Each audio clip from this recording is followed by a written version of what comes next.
आज हम बात करने वाले हैं 2009 में रिलीज हुई एक psychological thriller movie after life की। मूवी स्टार्ट होती है और हमें एलियट नाम के एक आदमी को दिखाया जाता है जो कि मरे हुए लोगों के फ्यूनल को तैयार करने का काम किया करता था ताकि वो लोग अपने अंतिम संस्कार पर अच्छे से दिख सकें।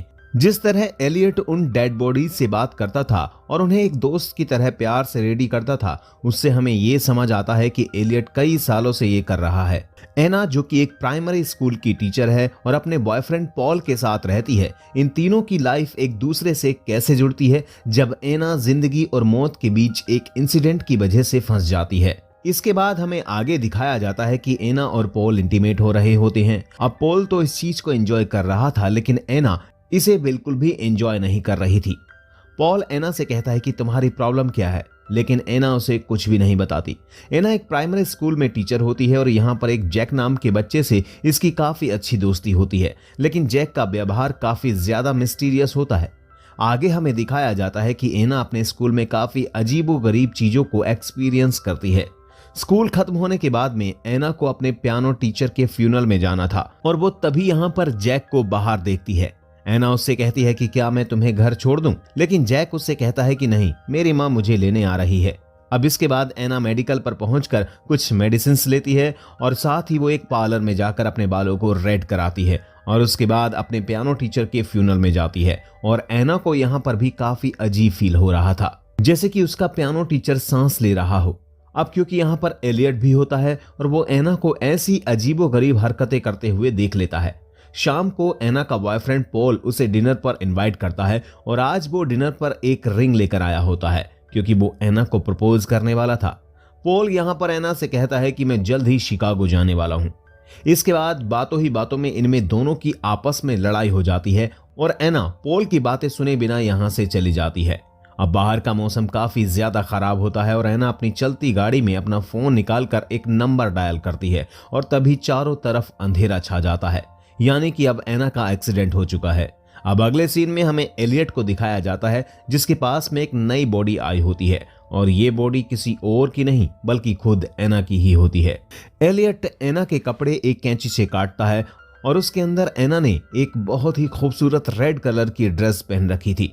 एना के सर पर एक गहरा घाव बना होता है और तभी यहाँ पर एना की आंखें खुल जाती हैं।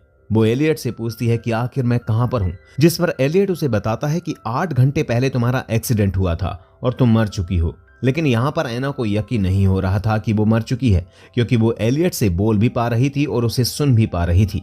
इसके बाद एलियट उसे उसका डेथ सर्टिफिकेट दिखाता है। वो एना से कहता है कि तुम्हारा 2 दिन बाद फ्यूनल है और वो उससे कहता है कि तब तक तुम्हारी आत्मा तुम्हारी बॉडी में ही रहेगी और जब तुम्हें दफना दिया जाएगा तब वो चली जाएगी। अब एलियट एना से बातें कर पा रहा था क्योंकि उसके पास शक्ति होती है कि वो जिंदगी और मौत के बीच फंसी आत्माओं से बात कर सकता है और यहाँ पर एलियट ऐसा ही होता है जो कि एना को सुन सकता है। इसके बाद एलियट वहां से चला जाता है लेकिन एना को अभी भी यकीन नहीं हो रहा था और वो सोच रही थी कि ये बस उसका एक डरावना सपना है। दूसरी तरफ हमें पॉल को दिखाया जाता है और उसे पता ही नहीं होता कि एना मर चुकी है। वो एना के नंबर पर कॉल करता है लेकिन एना का फोन एलियट के पास होता है और वो पॉल के फोन को कट कर देता है। इसके बाद हमें दिखाया जाता है कि पॉल एना के घर पर पहुंचता है जहां पर उसे उसकी मां से पता चलता है कि एना की डेथ हो गई है, जिस पर पॉल को भी इस बात पर यकीन नहीं हो रहा था और वो काफी ज्यादा दुखी होता है। लेकिन यहाँ पर एना की मॉम एकदम नॉर्मल दिख रही थी, जैसे उसे इस बात का कोई दुख ही ना हो। दूसरी तरफ हमें एलियट को दिखाया जाता है जो कि एना की बॉडी को फ्यूनल के लिए तैयार कर रहा था और वो एना के घाव को टांके लगा रहा होता है, लेकिन एना को इसका बिल्कुल भी दर्द महसूस नहीं हो रहा था। इसके बाद एलियट एक इंजेक्शन एना के गले पर लगाता है ताकि उसकी बॉडी की मसल्स एकदम रिलैक्स रहें। इसके बाद एना की मोम उसे देखने के लिए आती है और वो यहाँ पर आकर कहती है कि जाने वाला तो चला जाता है लेकिन उसके जाने से जो दुख उसकी फैमिली को होता है वो खुद भी नहीं समझ सकता। और साथ ही वो यहाँ से जाते हुए ये भी कहकर जाती है कि एना के बाल फिर से ब्लैक कर दिए जाएं क्योंकि एना इन लाल बालों में बहुत ही ज्यादा खराब लग रही है। अब इसके बाद हमें पॉल को दिखाया जाता है जो कि एलियट के पास जाता है ताकि वो एना की बॉडी को देख सके। लेकिन एलियट उसे एना के पास नहीं जाने देता क्योंकि सिर्फ फैमिली मेंबर्स ही बॉडी से मिल सकते थे और अभी पॉल की एंगेजमेंट भी एना के साथ नहीं हुई थी। लेकिन पॉल की आवाज सुनकर एना अपनी जगह से उठ जाती है और वो पॉल को आवाज लगाने लगती है, लेकिन उसकी आवाज पॉल तक नहीं पहुंचती। अब इसके बाद जब पॉल चला जाता है तब एना एलियट से पूछती है कि तुमने मुझे पॉल से क्यों नहीं मिलने दिया। एलियट एना से कहता है कि तुम्हारी आत्मा जल्द ही तुम्हारा शरीर छोड़ देगी, लेकिन अगर तुम अपने चाहने वालों से अटैच रहोगी तो तुम्हारी आत्मा यहीं पर फंस कर रह जाएगी। एना को यहां पर लगता है कि एलियट बकवास कर रहा है और मैं अभी भी जिंदा हूं। शायद उसने मुझे कोई ड्रग दिया है जिससे कि वो कुछ भी महसूस नहीं कर पा रही है। दूसरी तरफ पॉल अपने फ्रेंड से मिलने के लिए पुलिस स्टेशन जाता है और उसका दोस्त एक पुलिस ऑफिसर होता है। पुलिस उससे एना से मिलने की परमिशन मांगता है, लेकिन उसे मिलने की परमिशन नहीं दी जाती। दूसरी तरफ हमें दिखाया जाता है कि एना अकेली होती है और वो एक कैंची उठाती है और आगे बढ़ती है और तभी वो यहाँ पर एक दूसरी डेड बॉडी को देखती है और वो काफी ज्यादा घबरा जाती है।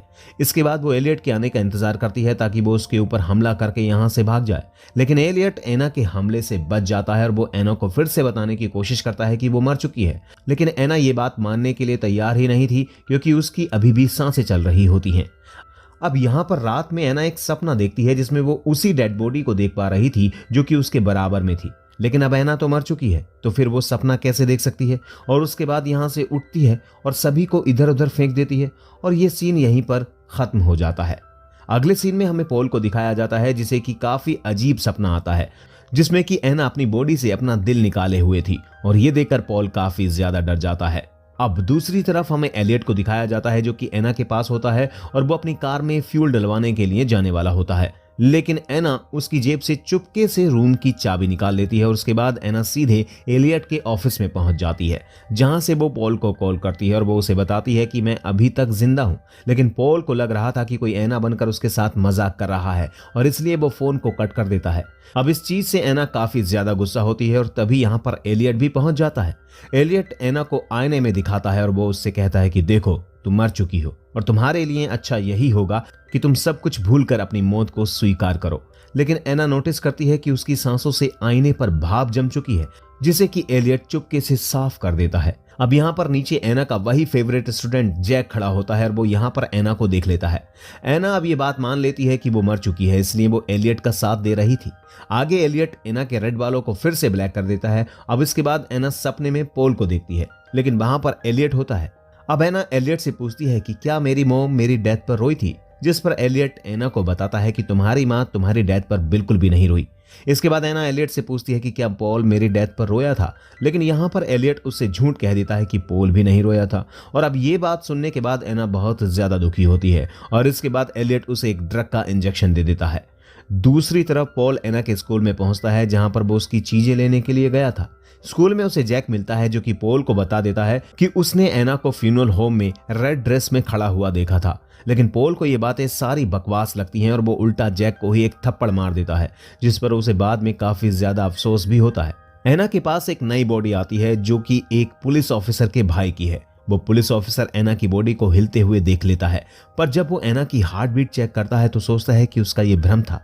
वहीं पॉल एक बार और कोशिश करता है पुलिस की मदद लेने की, ये कहकर कि सिर्फ पल्स चेक करके एना को डेड बताया गया था और ऐसा एक ड्रग भी है जो कि कुछ देर के लिए इंसान का पल्स रोक देता है। एक बार को उसका दोस्त कन्विंस हो जाता है, पर वो पुलिस ऑफिसर कहता है कि उसने चेक किया था, एना की हार्ट बीट नहीं चल रही थी। एना की हार्ट बीट नहीं चल रही थी। इस सब के बाद पॉल बुरी तरह से टूट जाता है। जैक जो मौत के कॉन्सेप्ट में काफी इंटरेस्ट लेता है, वो एलियट से प्रभावित हो जाता है। वो उसके पास मौत के बारे में चीजें सीखने जाता है। तब एलियट उसे एक बात कहता है जो उसके दिमाग में रह जाती है। वो कहता है कि मैं मरे हुए लोगों को फ्यूनरल के लिए तैयार करता हूँ, वो लोग जो अंदर से मर चुके हैं। मेरे पास और कोई रास्ता नहीं है। ये लोग हमारे आसपास गंदगी फैलाते हैं और उस ऑक्सीजन को वेस्ट करते हैं जो उन लोगों के लिए हैं जो सच में जीना चाहते हैं। अब एना जो रिग्रेट और गिल्ट में है और ये सोच रही है कि वो अगर जिंदा होती तो अपनी लाइफ बेहतर तरीके से जीती, वो एलियट को कहती है कि वो भी खुशी से जीना चाहती थी। एलियट कहता है कि उसकी लाइफ में प्यार करने वाले लोग थे मगर वो फिर भी खुश नहीं थी, तो वो कहती है कि उसे अपनी गलतियों का एहसास है। एलियट उसे कहता है कि अगर उसे दूसरा मौका मिले जीने का तो वो क्या करेगी, और इसके बाद वो उसे रूम के बाहर ले जाता है, जिसके बाद वो एक हेलुसिनेशन से डरकर वो फिर से उस रूम में आ जाती है और कहती है कि अच्छा हुआ कि वो मर गई। अब एना ने अपनी मौत को एक्सेप्ट कर लिया और फ्यूनर के लिए तैयार हो जाती है, पर तभी वो मिरर के रिफ्लेक्शन में अपनी सांसों को देखती है और उसे रियलाइज होता है कि वो जिंदा है। इससे पहले कि वो कुछ कर पाती, एलियट उसे बेहोश कर देता है और उसका फ्यूनल खत्म हो जाता है। पॉल इससे पूरी तरह से टूट गया है और वो मूव ऑन नहीं कर पा रहा है। एलियट फ्यूनल के बाद उसे मूव ऑन करने के लिए कहता है, पर वो नहीं सुनता। तभी एलियट कहता है कि एना जिंदा है और पॉल को उसके पास जाने के लिए कहता है। पॉल सिमेट्री में पहुंचता है और एना को बचा लेता है, पर कहानी यहीं खत्म नहीं होती। पॉल आंखें खोलता है तो वो एलियट के बेसमेंट में होता है और ये सब उसका एक हेलुसिनेशन था। पॉल कभी सिमेट्री में पहुंचा ही नहीं था। रास्ते में एलियट ने उसका एक्सीडेंट बिल्कुल वैसे ही करवा दिया था जैसे एना का करवाया था, और ये सब कुछ वो पॉल को बताता है। वो पॉल को ये भी बताता है कि वो अंदर से मरे हुए लोगों को एक और मौका देता है जिंदगी जीने का, और देखना चाहता है कि वो चेंज होते हैं या नहीं। और जब वो चेंज नहीं होते तो एलियट उन्हें मार देता है, और ये ही अब वो पॉल के साथ करने वाला है। एलियट पॉल को अपने पूरे प्रोसेस के बारे में बताता है, कैसे उसने ड्रग्स देकर उन दोनों को मरा हुआ दिखा दिया और कैसे हेलुसिनेशन क्रिएट किया। ये सब बताने के बाद वो पॉल को भी फ्यूनल के लिए तैयार करता है, और जैक जो एलियट से पूरी तरह से प्रभावित है ये सब देख रहा है, और शायद फ्यूचर में वो भी शायद एलियट जैसा ही एक सीरियल किलर बन जाएगा। और इसी के साथ मूवी यहीं पर खत्म हो जाती है।